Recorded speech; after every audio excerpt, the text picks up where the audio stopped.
नमस्कार, बहुत स्वागत है आपका। आप देख रहे हैं ग्रैंड धर्मा सन्मार्ग। बैसाख माह के शुक्ल पक्ष की एकादशी को मोहिनी एकादशी मनाई जाती है। इस दिन भगवान श्री हरि विष्णु के मोहिनी स्वरूप की पूजा करने का विधान है। हिंदू धर्म में एकादशी तिथि का बहुत महत्व है और एकादशी तिथि की रात्रि जागरण का विशेष महत्व है। लेकिन अगर आप रात में जागरण नहीं कर सकते हैं तब दीपक जलाने का विधान है और ये दीपक आपके जागरण ना भी करने से आपके पूजा का पूरी तरह से आपको 100% फल देगा। तो कैसे जलाएंगे दीपक? अगर आप व्रत रखते हैं तो क्या करें? सबसे पहले तो इस व्रत को रखने से दुख और पाप दोनों से मुक्ति मिलती है। और अगर इस दिन आप व्रत कथा का पाठ करते हैं तो 1000 गायों के दान करने के बराबर पुण्य फल भी प्राप्त होता है। और जब आप द्वादशी तिथि पर व्रत का पारण करेंगे, जो कि सुबह पारण होगा 5:32 से सुबह 8:14 के बीच ही पारण कर लीजिएगा और तुलसी के पत्ते के साथ आपका पारण होगा, यानी तुलसी के पत्ते खाकर आप व्रत खोलेंगे। तो भगवान श्री हरि की मोहिनी स्वरूप की आराधना करनी है। वैसे भगवान श्री राम की भी आप आराधना कर सकते हैं। आपके पापों से आपको छुटकारा मिलेगा और इस दिन व्रत रखने से सारे कार्य सफल हो जाते हैं। सबसे पहले तो हम आपको बता दें दीपक का महाप्रयोग क्या है। रात में सोने के पहले या रात करीब 11 बजे से 1 बजे के बीच अगर आप रात में जगते हैं तो अच्छी बात, दिया जला सकते हैं। नहीं भी आप जगते हैं तो कम से कम आधा घंटा दिया जले, ऐसी व्यवस्था कीजिएगा। एक घी का दिया ले लें अपने घर के पूजा स्थान पर। इस दीपक को एक लौंग डाल दें दिया में और लाल धागे की बाती हो तो अति उत्तम होगा।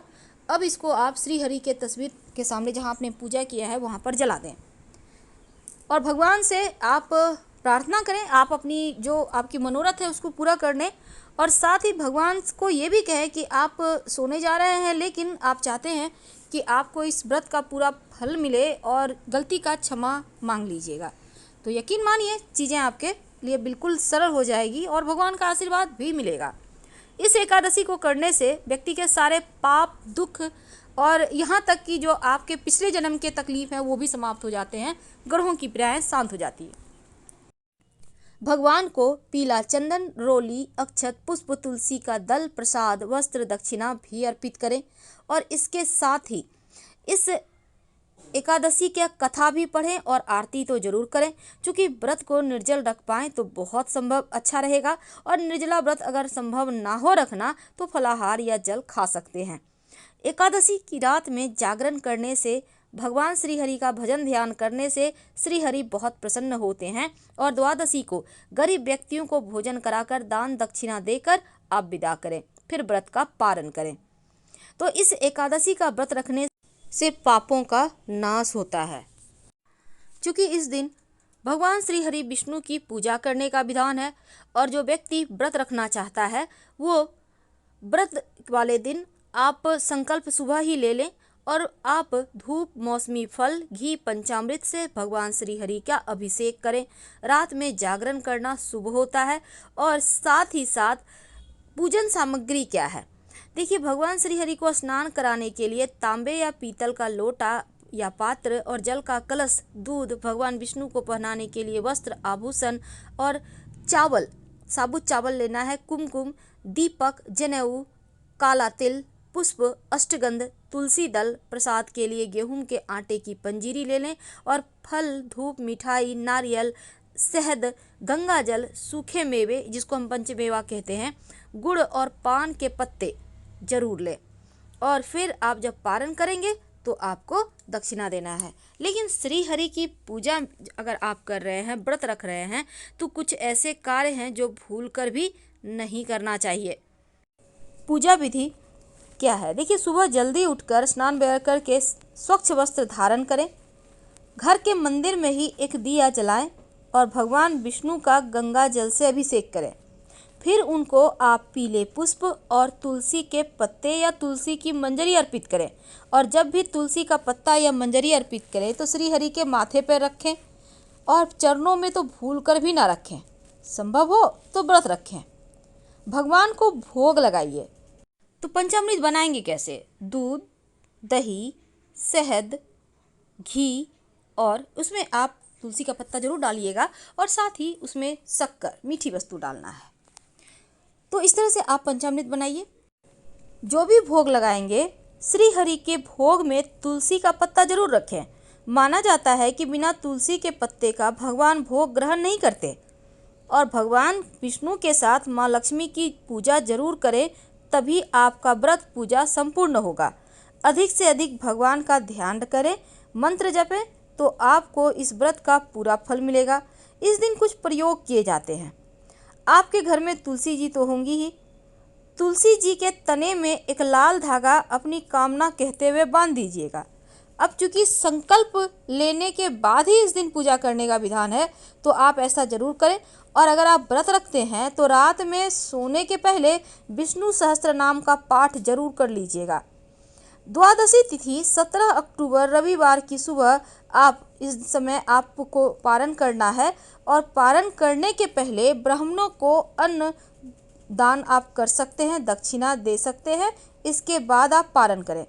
इस दिन विशेष उपाय भी किए जाते हैं। वैसे तो भगवान की प्रिय वस्तु तमाम वस्तुओं का उनको भोग लगाया जाएगा, लेकिन अगर कोई विशेष मनोकामना हो तब एक सिक्का, याद रखिए, एक सिक्का भगवान श्री हरि के जब पूजा कीजिएगा तो उनको जरूर अर्पित करें। वैसे तो आप ज़्यादा भी अर्पित कर सकते हैं, पर एक सिक्का, कोई भी सिक्का हो सकता है, 1, 5, 10 जो भी आपके पास है। और बाद में इस सिक्के को, जैसे कि आपने उन्हें अर्पित किया, तो सिक्के पर भी अक्षत कभी भी सादा मत अर्पित कीजिए। जब भी अर्पित कीजिए हल्दी से कलर करके। और अर्पित करने के अक्षत आप सिक्के पर भी अर्पित कीजिए। कुमकुम अक्षत से, पुष्प से पूजा करें। और बाद में जब पूजा समाप्त हो जाए, इस सिक्के को उठाकर अपने पर्स में या धन के स्थान पर रख लें। और अगली एकादशी को फिर से इस सिक्के का पूजा करें, तो यह सिक्का में इतनी शक्ति आ जाएगी कि यह धन को खींचने लगेगा। और इस सिक्के को कभी खर्च मत कीजिएगा, अलग से रखिएगा, आप पर्स में भी रख सकते हैं। तो इस दिन भगवान को कमल पुष्प अर्पित करने का विधान है। तो कमल पुष्प अगर आपके पास नहीं है तब ऐसे में आप आंखें बंद करें, दोनों हाथों को अंजूरी बनाएं और ध्यान करें कि आपके हाथों में कमल पुष्प है और भगवान को आप अर्पित कर रहे हैं। तो आपको इसके भी उतने ही फल मिलेंगे जितने वास्तविक पुष्प के मिलते हैं। और हल्दी जरूर भगवान को अर्पित करें, क्योंकि हल्दी अर्पित करने से आपके सारे मनोरथ पूर्ण हो जाती है, सारे कष्ट दूर हो जाते हैं। तुलसी की मिट्टी का एक छोटा सा प्रयोग किया जाता है। जब आप तुलसी जी में जल अर्पित कीजिएगा, एक बात याद रखिएगा, तुलसी का पौधा छूना नहीं है, ना ही पत्ते तोड़ना है। मिट्टी के जड़ में 1 लोटा जल में थोड़ा सा कच्चा दूध, थोड़ी सी मीठी वस्तु डालकर अर्पित करें। और वहाँ की मिट्टी उठाकर तिलक करें, खुद भी और पूरे घर के लोगों को तिलक करें। चारों दिशाओं से रक्षा होगी। और 1 चुटकी तुलसी की मिट्टी लाल कपड़े में बांधकर अपने धन के स्थान पर रख दें, तो नज़र दोष से बचे रहेंगे, बुरी नज़र से बचे रहेंगे। आप चाहें तो घर के मुख्य दरवाजे पर भी बांध सकते हैं या कहीं छिपा कर रख दें।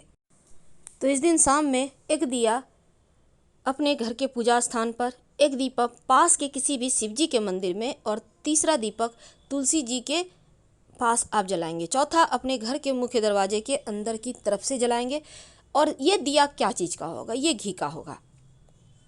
अब अंत में रात में सोने के पहले, क्योंकि एकादशी तिथि में रात में सोया नहीं जाता, जागरण का विधान है, पर आप जाग नहीं पाएंगे, इसलिए सोने के पहले एक दीपक अपने घर के पूजा स्थान पर एक लौंग डालकर जला दें।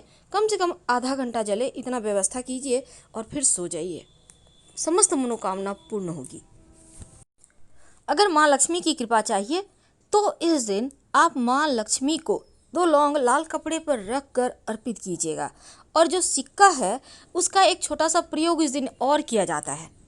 आपके घर में तुलसी जी का पौधा तो होगा, तुलसी के पौधे की मिट्टी में बड़े जादू छिपे हैं। और इसी मिट्टी का प्रयोग करके तो बड़े बड़े कष्ट मिट जाते हैं।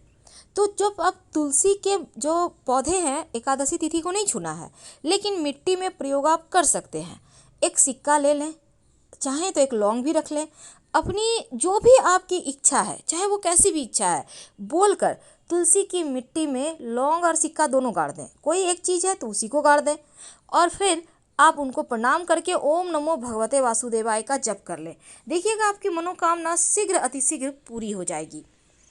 तो चूँकि इस दिन सिक्के का, लौंग का तुलसी की मिट्टी का बहुत सारे प्रयोग होते हैं और तुलसी की मिट्टी में जादू छिपा है, जादुई असर डालता है, क्योंकि तुलसी की मिट्टी का प्रयोग, तुलसी की मंजरी का प्रयोग और पत्ते का प्रयोग लाभ ही लाभ देते हैं। और इस दिन एक तुलसी के पत्ते पर अगर हल्दी से श्रृंग लिखकर श्री हरि विष्णु को उनके माथे पर सजा दें तो जीवन के हर जो समस्याएं हैं वो तो समाप्त होंगे ही, समस्त मनोकामनाएं भी पूर्ण हो जाती हैं।